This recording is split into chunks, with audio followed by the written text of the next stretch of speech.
मेराज अबदियत को होती है। अबदियत उसे कहते हैं जो आबाई इबादत गुजार हो। कहां जाके जमाने को समझाएं कि आबिद किसे कहते हैं, आब्द किसे कहते हैं, मबूद किसे कहते हैं। आबिद उसे कहते हैं जो इबादत करे, आब्द उसे कहते हैं जो हमेशा से इबादत गुजार हो, मबूद उसे कहते हैं जो हमेशा से इबादत के लायक हो। इसका मतलब आबिद इबादत करने वाला, आब्द इबादत गुजार हमेशा से रहने वाला, मबूद जिसकी हमेशा से इबादत हो। एक तस्वीर में तीनों रुख दिखाता हो। मदीने की मस्जिद नबवी थी, आबिद सफे बांधे हुए खड़े थे, आब्द मुसल्ले पे नमाज पढ़ा रहा था, मबूद का सजदा हो रहा था। जैसे ही सजदे में आबिद गया, पीछे ही सजदे में आबिद गए। यह पर्दा उठा, एक शहजादा सफों को चीरता हुआ आबिद की पुश्त पे आके बैठा। आबिद पीछे रह गए, आबिद नीचे रह गया, मबूद ऊपर रह गया। आवाजें कुदरत हुसैन अभी उठना ना, मैं दुनिया को तेरा ओहदा बताओ, तू है अबा अब्दिल्लाह।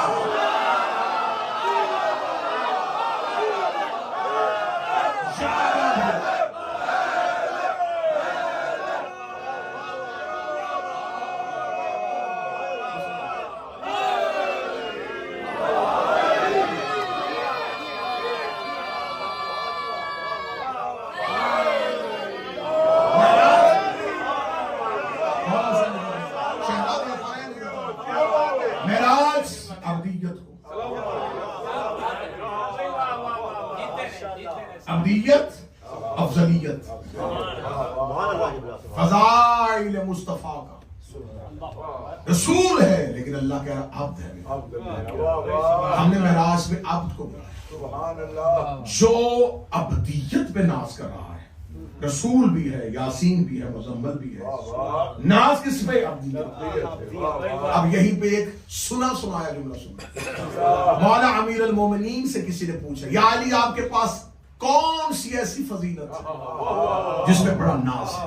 फरमाया अना अब्द मिन उबैद मोहम्मद।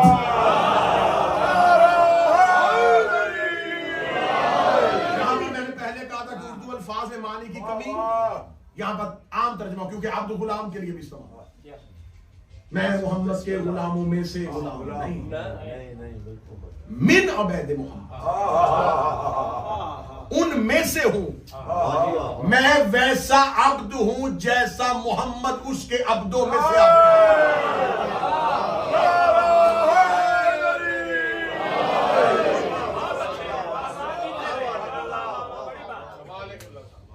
अब मेराज अब्दियत,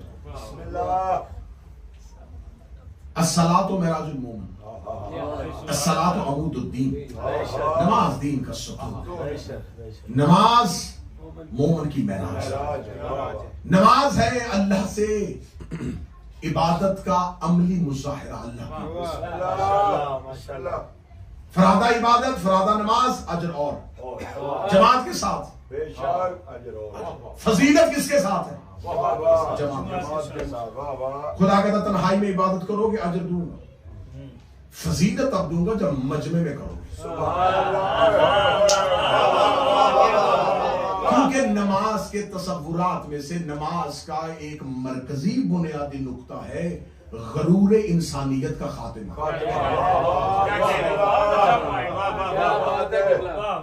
अकड़ के चल, सीना चौड़ा रख, लेकिन एक वक्त अपनी पेशानी और जमीन पर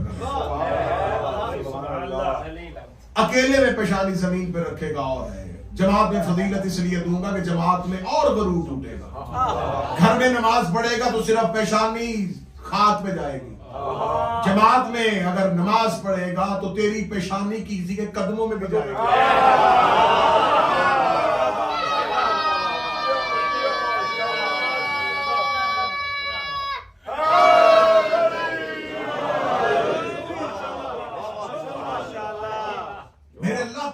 जरूरत है मजमा इकट्ठा करके इबादत करवानी।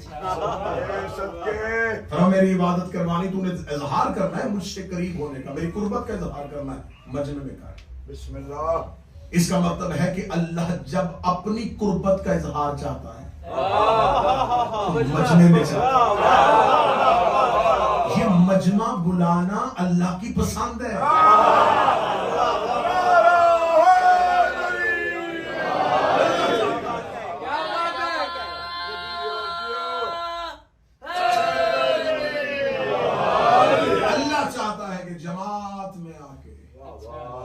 मेरी कुर्बत का अमली मुजाहिरा।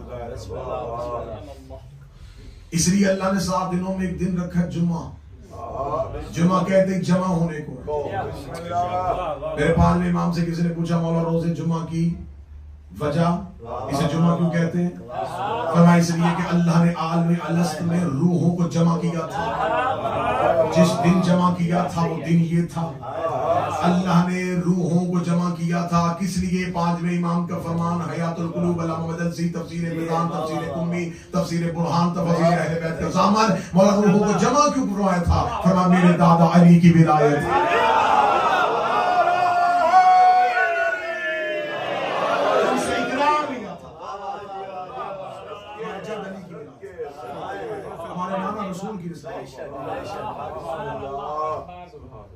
तो अब खुदा ये चाहता है कि मजमे में बात हो। अल्लाह कुर्बत के लिए मजमा बुलाता है।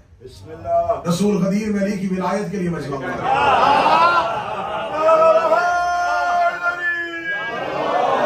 घर में पढ़ी जा सकती है, अल्लाह ने कहा ना पढ़ना, जमात में पढ़ना, ताकि ये इज़हार मजमे में हो। रसूल सलमान के कान में भी अली की मौलायत का ऐलान कर सकता था। ये बात कान में नहीं हुई, गदीर के मैदान में हुई। हम भी घर बैठ के हुसैन हुसैन कर सकते थे।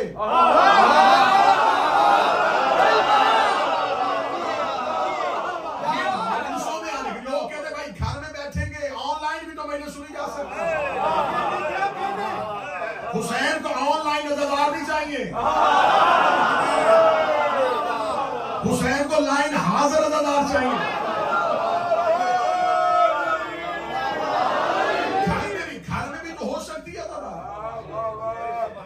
इस्लाम कहता है कि तुम कोई अमल करो, अल्लाह कहता है कि अपनी नेकी पे गवाह पैदा किया करो। हदीस पैगंबर मोहम्मद कल से मिंबर पे ना रसूल कहते हैं कि खुदा का हुक्म है नेकी करो तो गवाह पैदा करो, ताकि ज्यादा लोग तेरी नेकी पे गवाह हों। मजमे में आके हुसैन हुसैन किया करो।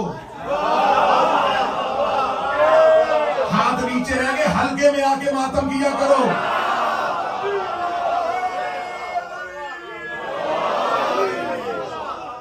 एक हाथ से फुटपाथ पे खड़े होकर उंगलियों को सीने पे मार लेना, ये तुम्हारी तरफ से तो अजर हो सकता है। आओ ताकि ज्यादा लोग क़यामत के मैदान में गवाही दें।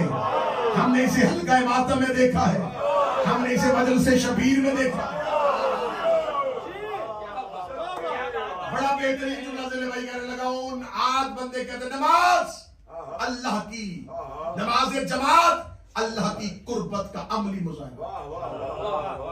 मजलिस हुसैन नमाज इश्क हुसैन, उसकी भी बाजमात फजीलत, उसकी भी बाजमात। इबादत है ही आले बैत के मानने वालों। रसूल फरमाते इबादत है मारिफत की शाख। इबादत वो दरवाजा है जो तुम्हें मारिफत का तक लेके जाता है। इबादत के दरवाजे से गुजरो ताकि मारिफत का मजा। हम इबादत देते उसे है जिसको मारिफत देनी। तो इबादत पे आकर रुक गया और उसने मारिफत को ना जाना, समझो कि उसने इबादत के मजे को चखा ही नहीं। अब इबादत है ही अली वालों के लिए। और हुसैन का अल्लाह क़यामत के हालात देख रहा। खबर थी कि हम इबादत को वहां तक लेके जाएंगे जहां इबादत मकसद बनेगा, मरकज ठहरेगा। अब इस दौर का तकाजा यह, इस दौर का सवाल यह है, नमाज या आजादारी?